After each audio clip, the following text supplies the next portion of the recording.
Hello, and thank you for choosing to share your Friday evening with us. We are honored to be with you here tonight.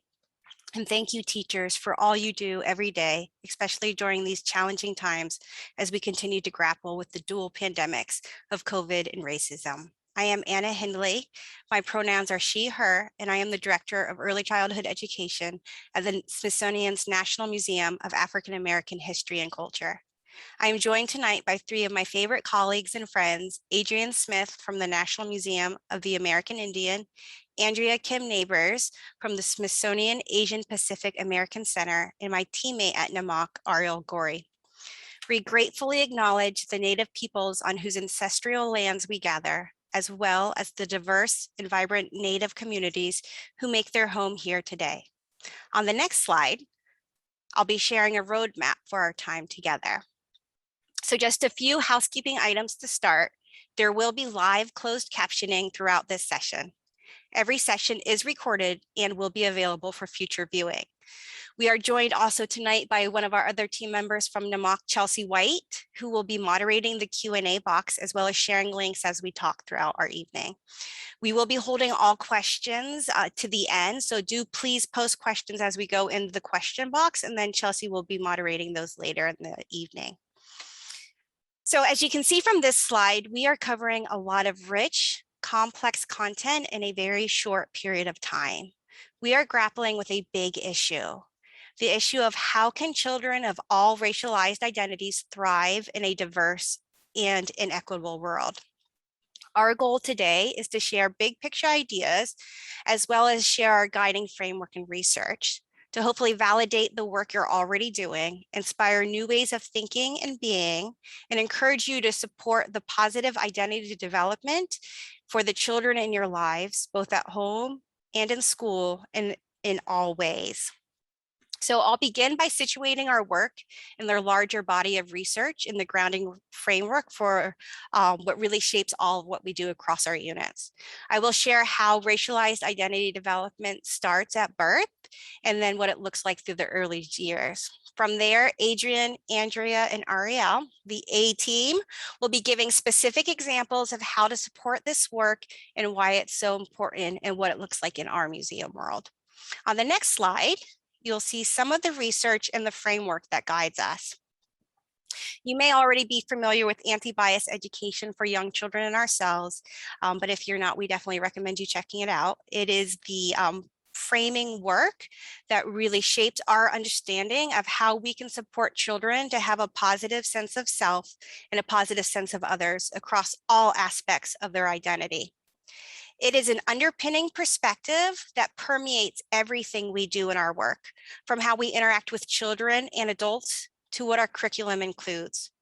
While we are focused on racialized identity specifically tonight, we acknowledge the different aspects of a human's identity cannot be isolated.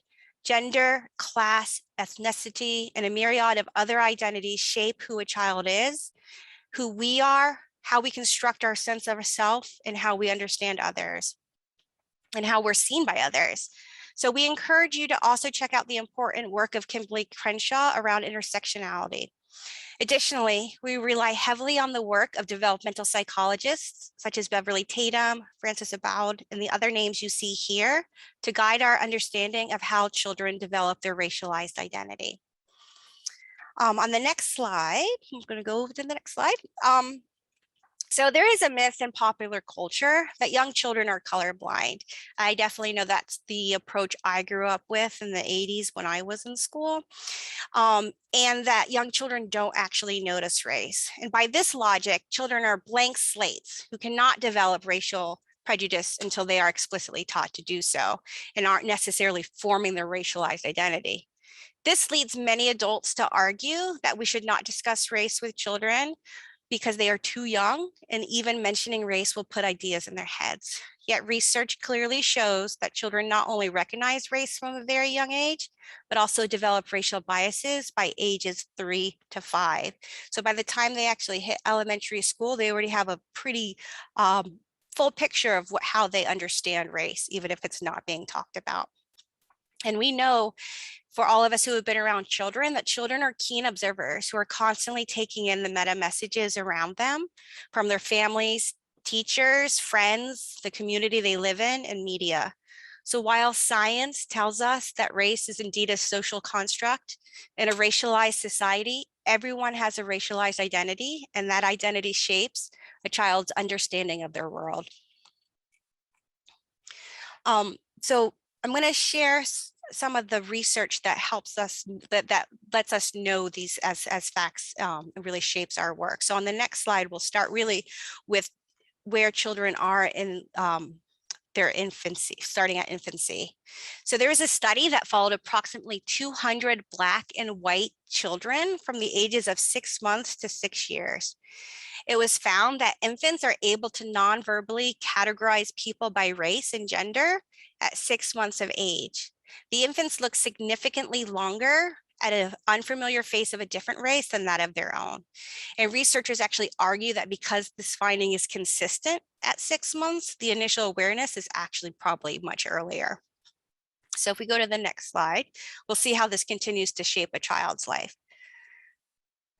Toddlers as young as 2 years old use racial categories to reason about people's behaviors. And numerous studies show that 3 to 5-year-olds not only recognize people by race, but express bias based on race. A different year-long study found that 3 to 5-year-olds in a racially and ethnically diverse daycare center used racial categories to identify themselves, others. They used it to include children from activities or exclude, and they used it to negotiate their power dynamics within their play. Children collect information from the world around them in order to actively construct their own beliefs and are motivated to conform to the broader cultural and social norms that will help them function in society. In order to gauge these community norms, children have to gather information from a broad range of sources, like the ones I mentioned earlier. So it's not just coming from families. Environments teach young children which categories seem to be most important. And in our racialized society, race often rises to the top. And the school setting is an environment where children spend a majority of their time. And as a result, it becomes one of the most significant places that shapes a child's sense of self and others. And although children often attach meaning to race without adults directly telling them to do so, it is important to note that the biases children exhibit are not random. So in other words, children pick up on the ways in which whiteness is normalized and privileged in the US society. As part of setting up the system of slavery and racism in the United States, it was necessary to legally define racialized identities. Skin color became the primary marker, so white and Black became centralized to the way people in this country since it was started, were categorized. The ending of slavery, though, did not end the power of the constructs of race and racialized identities. And these power structures continue to shape the lives and identities of children. One thing to note that in a variety of studies, white children actually rarely exhibit anything other than pro-white bias. And so while children of color, as young as 5 years old, show evidence of being aware of and negatively impacted by stereotypes about their racial group, not surprisingly then, research shows that parents of children of color are much more likely to talk to their children about race and racism than white parents. These parents, and as educators, we must teach these children how to function in a racially inequitable society while still maintaining racial pride and a positive sense of self. In this process called racial socialization, parents of children of color help their children filter societal messages. And contrary to what some people assume, white children are also developing a racialized identity. White children continually receive messages about white normalcy, superiority, and entitlement. And while we want all children to like who they are, one challenge for us as anti-bias, anti-racist educators is to enable white children to like who they are without developing a sense of superiority. Racism harms all children, including white children's development, as they wrestle with the societal contradictions between professed goals of equality and democracy and the pressures to act on racial prejudice. And this can create moral conflicts and guilt. And if we want children to thrive in a diverse world, we must commit to helping them make sense of the confusing and often emotionally charged messages they receive about racialized identities. So on the next slide, in order to address issues of racial bias and prejudice with children and help them understand race and inequity in our society, the grown-ups in the lives of young children, whether they're caregivers or educators, must first be comfortable addressing these issues themselves. After all, adults, we have also been socialized into a culture that silences conversations about race, in a culture in which subtle racialized images are all around us. The developmental psychologists Van Osdale and Fegan remind us that educating children about these issues requires that we rethink ideas about several dimensions of everyday life, including the nature of racial and ethnic oppression and the intellectual capacity of children. So Chelsea is actually going to share a link now to our Talking About Race portal from the National Museum of African American History and Culture. And we hope you find some resources there that can support you in your own journey as a grown-up in the lives of young children. This can be difficult work, but we also believe that it is empowering and joyful work as well. We all play a critical role in creating a more equitable and just world. When we have age-appropriate, honest, and meaningful conversations about racialized identity, we are honoring who children are as learners. Otherwise, we are leaving them on their own to solve this confusing and contradictory cognitive puzzle. The world is not yet a place where all children are equally responded to and have equal opportunity to become all they can be. But the work we do, and the work my colleagues will share more about now, is the work to create a more just society where all children belong and thrive. Adrienne?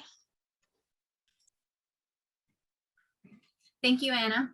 Hello, everyone. My name is Adrienne Smith, and I manage the Imaginations Activity Center at the National Museum of the American Indian.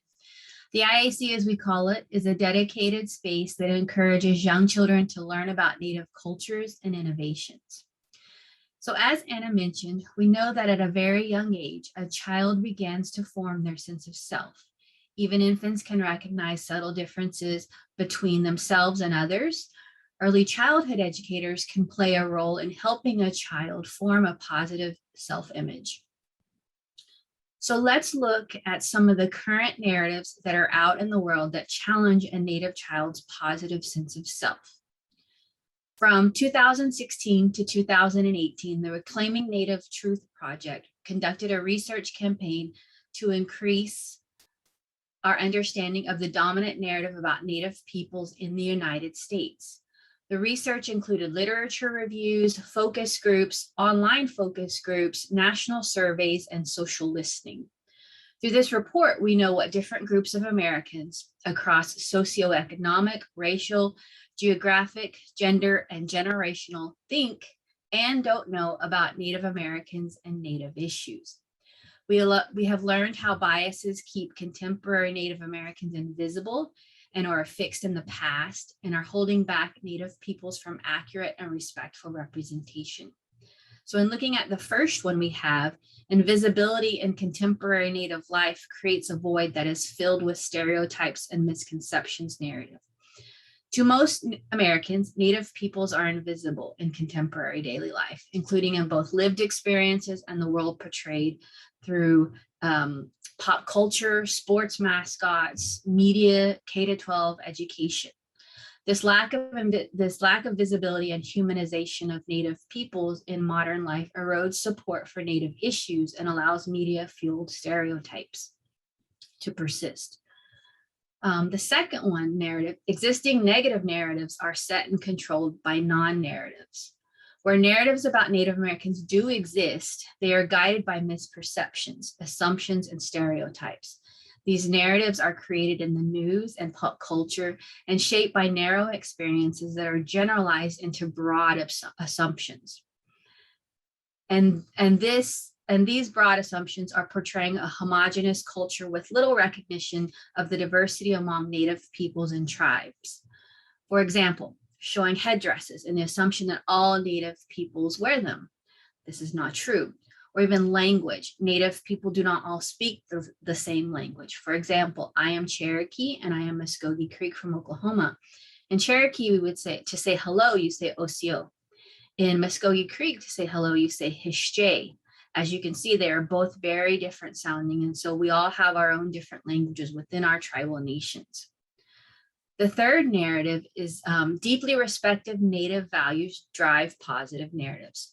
So narratives such as committed to preserving our culture, our spiritual and mystical aspects, close to the land, or stewards of the environment, or even being seen as patriotic Americans, veterans, and active military.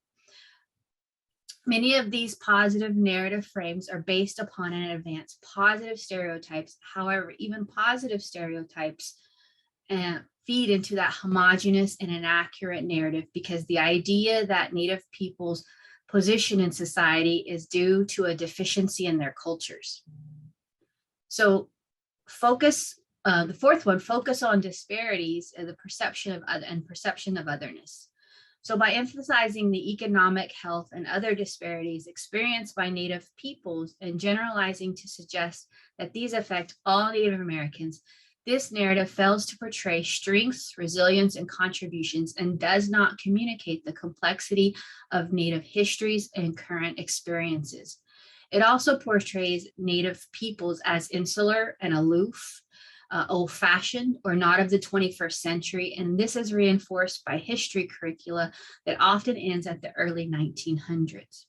So, these are four of the main narratives that were found in this Reclaiming of the Native Truth report that was done. But as educators, we need to acknowledge our bias of these narratives in our lives and in teaching in order to change the exposure children have. So in this next slide, I want to take a quick look at a current situation found in our everyday lives in classrooms.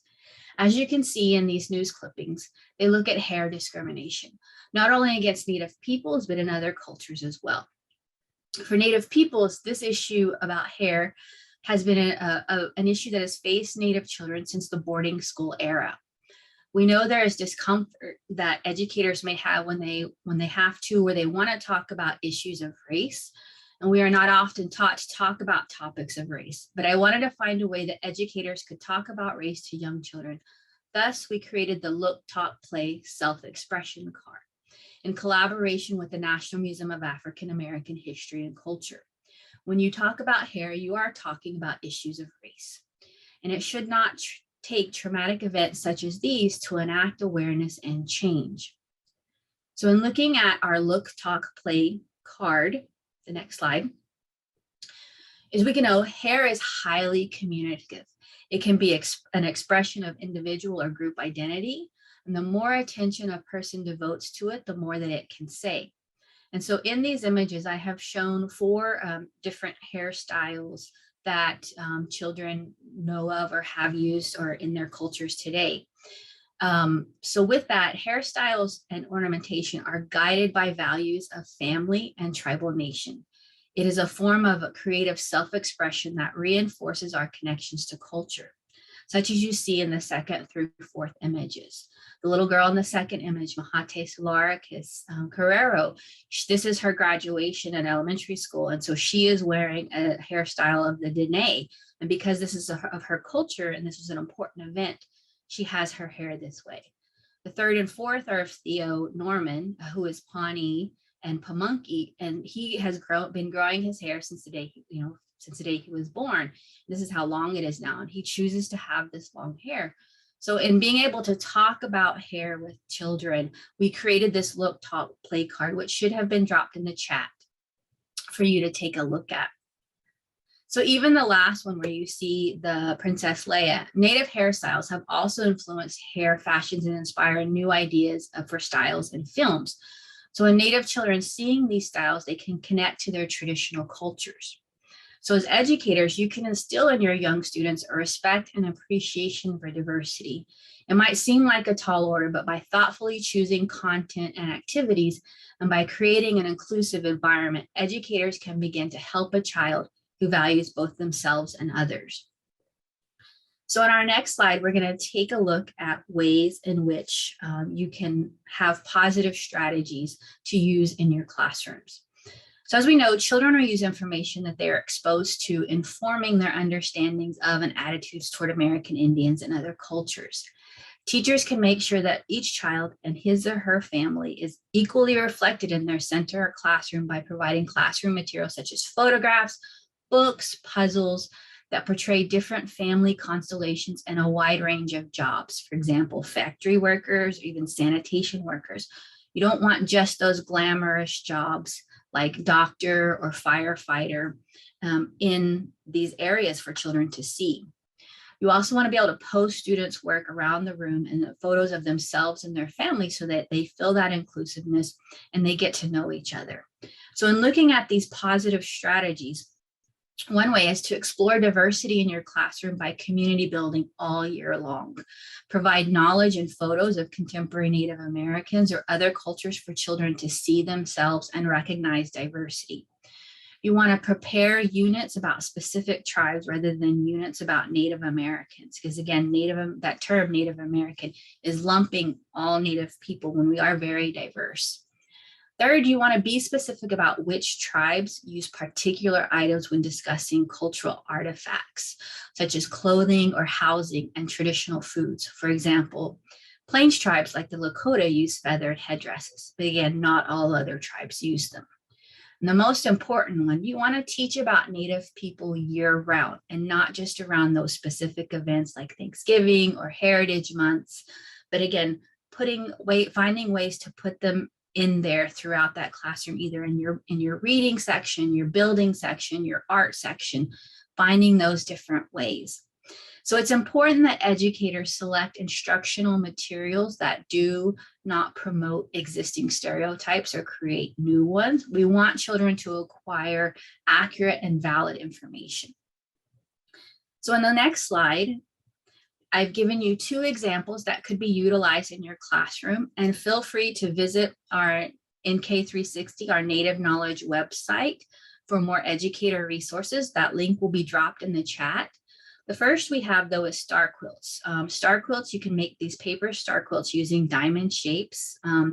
These can be talked about in evidence of honoring someone, or if you're learning about patterns or colors or shapes, this is a great activity that you could do year round.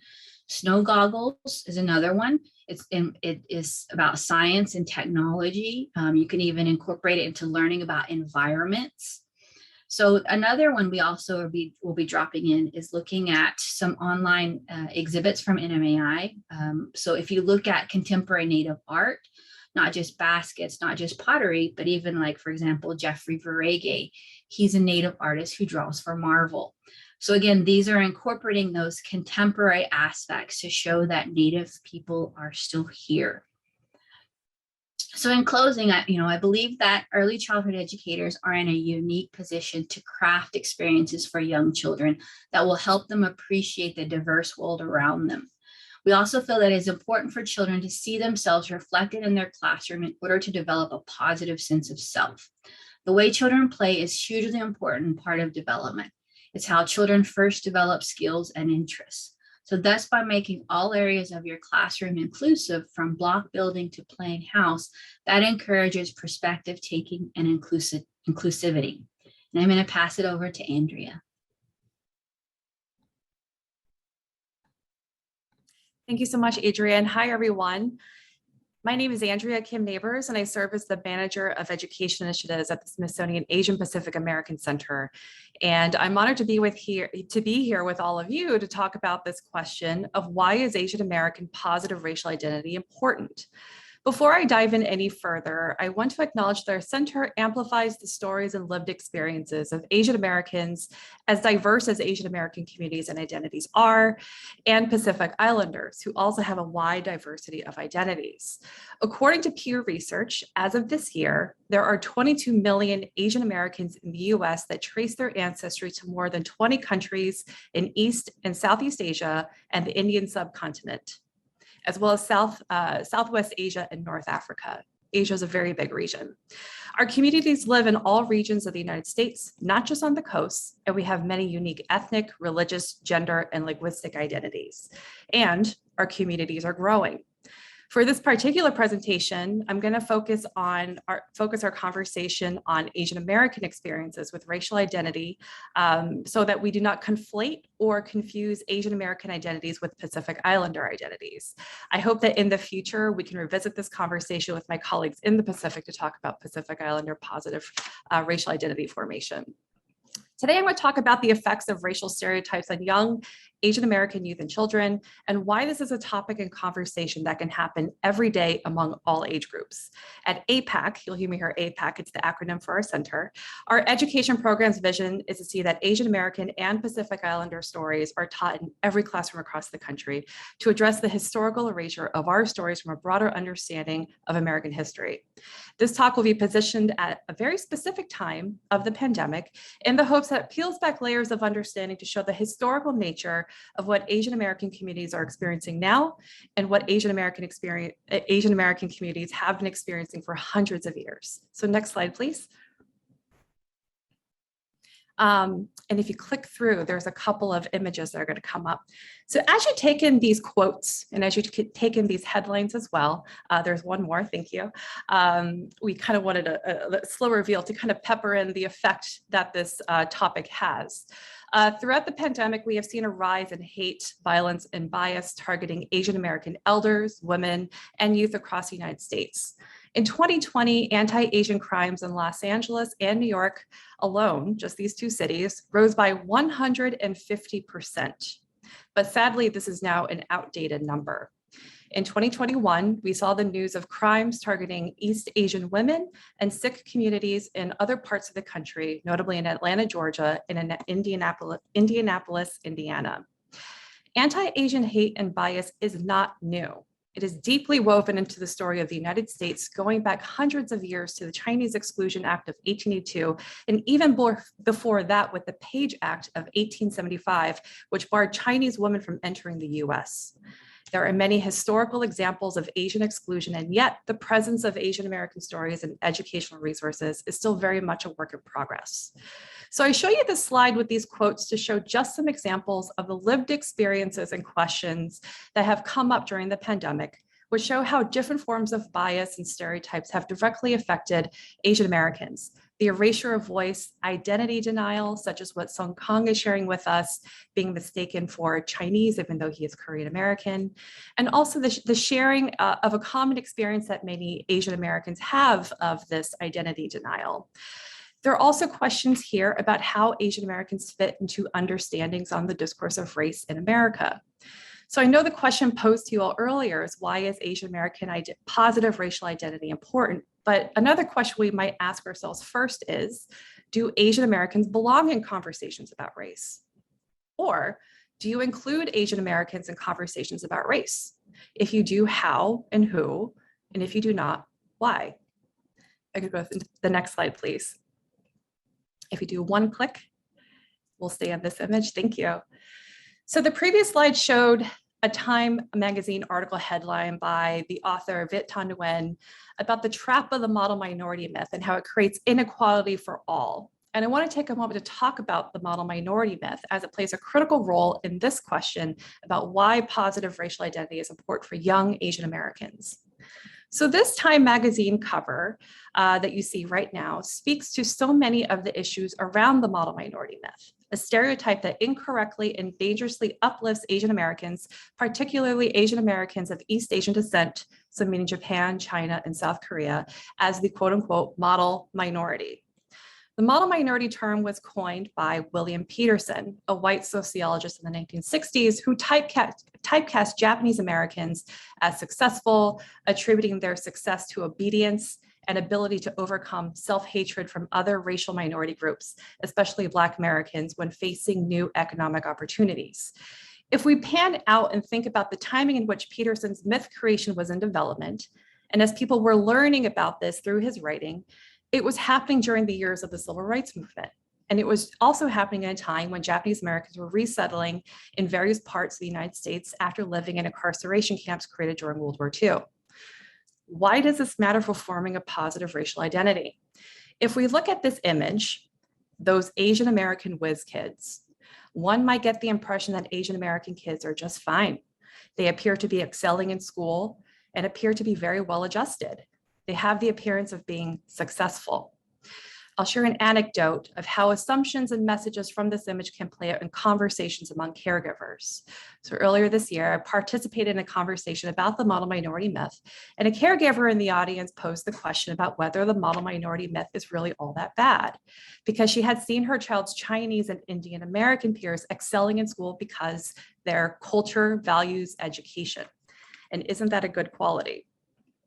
Her intention was not to cause harm in asking this question. However, another audience member during this talk who identified as Black spoke up and said that the danger of the myth is that observation and statement of a culture valuing education assumes that other cultures and communities of color, particularly Black and Brown communities, do not value education. The weight of the model minority myth is heavy for every community because it's interconnected with everyone. The danger of an image like this, if we assume Asian American children and students are excelling in school, appear to be well adjusted, and are academically successful, we limit ourselves in how we see all of Asian American young children, falling into the trap of the model minority myth. Now, this image is from the 1980s, but how would you imagine that this image might live in our current and past assumptions of how Asian American children are? So in staying focused on this image, Asian American students are 3 times less likely to seek mental health services than other Americans, or feel that there is a lack of support by their educators and other leaders in their school communities if they talk about experiences being bullied and those experiences being dismissed or ignored. So why is positive racial identity formation important? I keep asking this question. Are we humanizing all of Asian American students and seeing all of who they are? I also want to point out that this data is pre-pandemic of the seeking mental health services. And we're still learning more about the effects of the pandemic on Asian American youth. And I have more information in this presentation. So if we click once more, so we'll see the date, 1987. If you click one more time, I want to provide this counter image here. So if we contrast the image on the left from 1987 with this one, we're looking at something very different. This cover, which came out earlier this year after the shootings of Asian American women in Atlanta, Georgia, this shows a portrait of an Asian American woman with the headline, "We Are Not Silent." This portrait is by the artist Amanda Pingbodibakia, who created a beautiful set of portraits showing Asian American women of all ages and ethnicities. And I share this counter image because I think it asks the viewer to dig a little more deeply, to question and consider Asian American belonging, and for a cover like this to come after so much devastation and trauma, with its beauty and the strength of the headline as a statement. I think it speaks to, in a very artistic sense, the importance of positive racial identity, but at what cost? So if you click on if you click one more time, you'll see that it came out this year. If we go to the next slide and do one more click, I'm giving fingers a lot of exercise today. So during the pandemic, online bullying and harassment targeting Asian American students in middle and high school grades has increased. So if you think about something I shared earlier, this in 2019, it was shared that Asian American students largely do not seek mental health services. If we look at this, and if we click one more time, we'll see that 70% of Asian Americans responding to a survey about bullying experienced or witnessed an increase in cyberbullying in 2020. If we look on the right, you can see more statistics about these experiences in a virtual setting. There was a lot of news coming out also when conversations were happening about when will students go back to school, that many Asian American parents in New York City were keeping their children at home out of the fear of COVID, but also out of the fear of bullying and bullying from their peers, but also from educators and administrators. So why does this matter? Why does this data matter? Well, the data we're looking at here reflects experiences of youth. These experiences and biases develop and happen at younger ages as well. And as we've been learning already from this presentation, bias develops at a very young age, but bias can be checked and unlearned.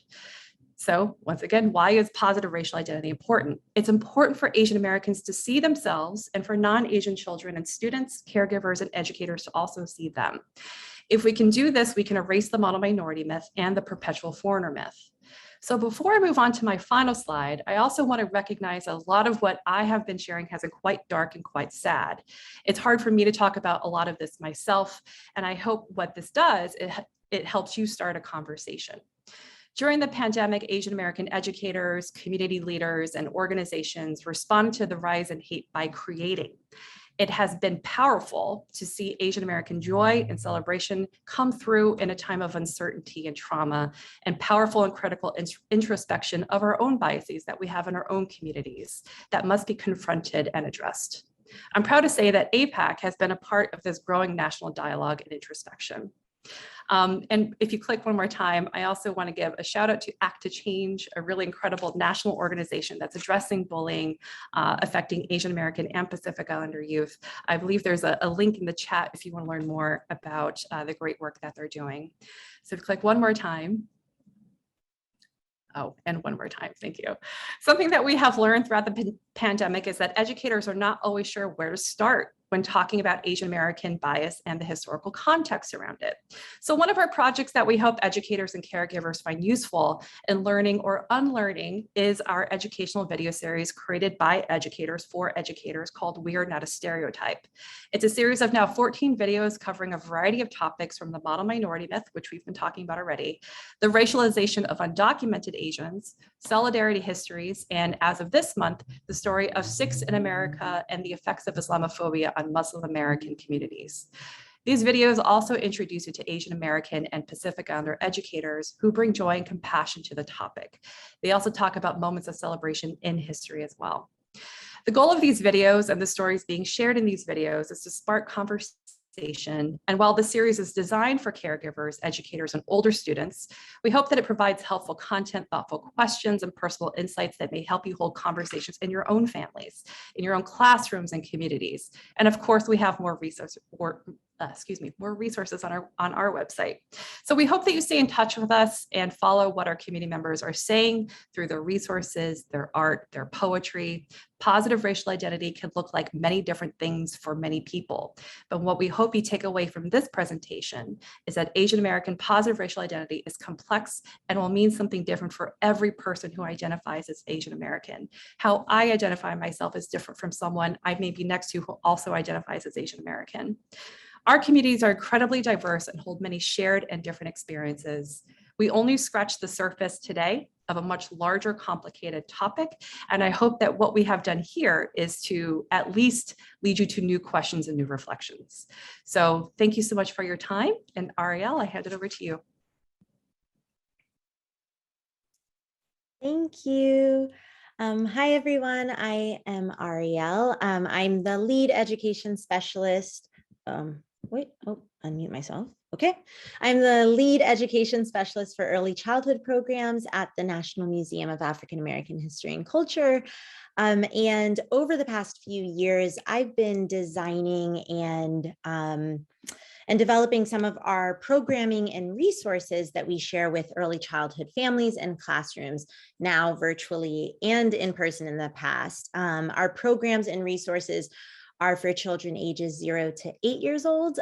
So all the way from our newborn littles in those early months through 3rd grade students. The resources and programs I'm going to talk about today are for children ages 3 and up. One thing that I hope to do through my work and in talking with you all today is to show that talking about race with children is possible and not something to be afraid of. It can be challenging, just like introducing any new or complex idea to a child can be. But I want folks to hopefully leave feeling a little less afraid, a little less hesitant to do it, because it actually can be, and at times really should be done in a celebratory, personalized, and engaging way. I think that when we talk about talking to children about race and identity, the first thing at the front of our minds is racism. And we think about fact that if we're gonna talk to them about race and tell them about history, then I'm also gonna have to tell them about slavery, and I'm gonna need to tell them about all of the traumatizing experiences people of color have gone through because of the color of their skin. And I'm gonna have to talk to them about white supremacy and pain and challenges. And when that's the first thing that we're thinking about when we're thinking about talking about race with a child, there's no wonder that we try to postpone that conversation, if we have it at all, with children. And while those are a part of the conversations, they're not the only part, and they should not at all ever be the first part.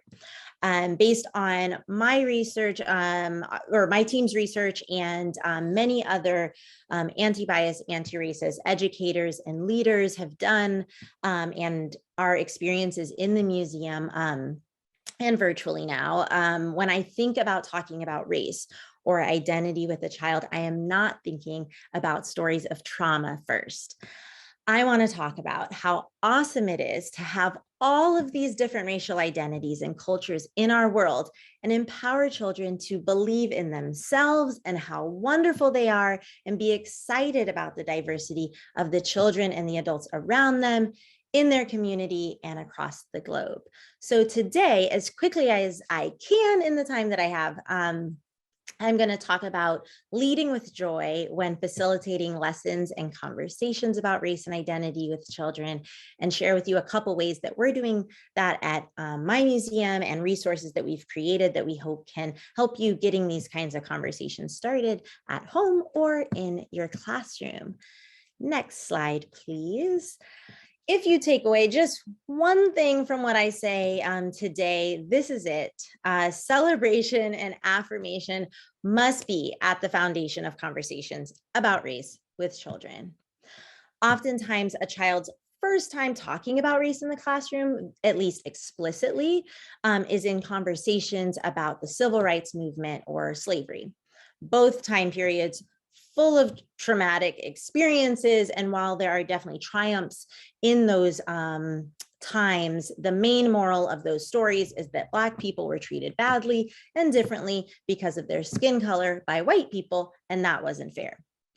Usually, I think that as educators and caregivers, our hope is that a child takes away from that story that everyone's skin color is beautiful, and that's not a reason to treat someone badly. But we do very little to actually emphasize that piece and make sure that a child's self-love and appreciation of diversity is actually what sticks with the child after the lesson and beyond, as they grow. So yes, your student may be able to say, it's not really fair to treat people differently because of their skin color. But we have to ask ourselves, have you supported them to deeply love their skin, or to really value the shades of brown that are in their classroom or in the world around them? Have they really been able to reflect on what is so special about them and why their voice is important? I think that when we add joy to the conversations about race, they're actually a lot more powerful. Every child deserves to know that they are worthy of love and respect just as they are. And when we add that to their learning experiences in the classroom, we not only affirm this for them, but we're also supporting them in being better able to recognize when their own actions or the actions of others don't align with that truth, and then do something about it. Next slide, please. Last year, in response to so many different racist and traumatic events that took place in our world, so many educators and organizations were in search of, or were creating resources, programs, materials, videos that addressed race and racism with children. And during that time, our team needed to pause and reflect on what we felt like we could contribute to that conversation. And we felt that during a time where pain was so much at the front of everyone's minds and their hearts in relation to race, there was really a need for joy. And we know that that is such a crucial part of positive identity development. And so we started creating our Joyful ABC activity book series. The booklets are based on a children's book. A is for All the Things You Are, written by Anna Hindley, who you all met at the start of our presentations today, illustrated by Katura Vovo. It's a unique alphabet book that goes through just 26 of the many, many amazing and wonderful things that children are. One intentional design detail I wanted to point out here about our booklets is that we wanted to have the word joy be Black, because that was especially at the core of our mission and aim for the booklets in 2020, was to spark and uplift Black joy while also supporting all children to find joy in who they are. We developed 2 editions of the booklets. There's one for infants and toddlers, another for 3 to 5-year-olds, but I think that it can also be relatable for older friends as well, to dive deeper into those positive identity development based on those themes, those 26 themes, through museum objects and stories, as well as literacy, play, and art activities. A couple of my favorite booklets that I think would be great for topics.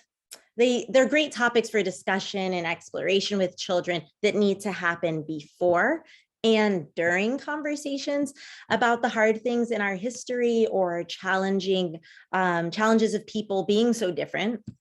Would be N is for natural and W is for worthy, which we're sharing with you all in the chat. These booklets really provide opportunities for movement and art making and developmentally appropriate conversations that tell a child that they are beautiful the way that they naturally are, and they're worthy of taking up space, being heard, and being seen. Not only does this make learning about who I am and who other people are special and fun, I believe that when a child knows who they are and why they matter, when you start to tell a story about when someone's actions or words go against that, like in some of the stories that my colleagues shared in their presentations, the child has a deeper understanding of that story and a better ability to empathize and recognize what the problem is and what they could do to make sure they aren't contributing to the problem. I know we are coming to the end of our time. If you go on to the next slide, I just wanted to let everyone know that we also have a video series that is really can be a tool that you can share with students in your life, or you can also use as maybe a model for how to really uplift and talk about a child's identity, in addition to telling stories from history or telling stories about our current events. I want to thank everyone for letting us share our work with you and letting me share the joy with you that I hope you pass on to the children in your lives, and that you use to celebrate not only your students, but yourselves as you tell these really important stories and support them to change our world.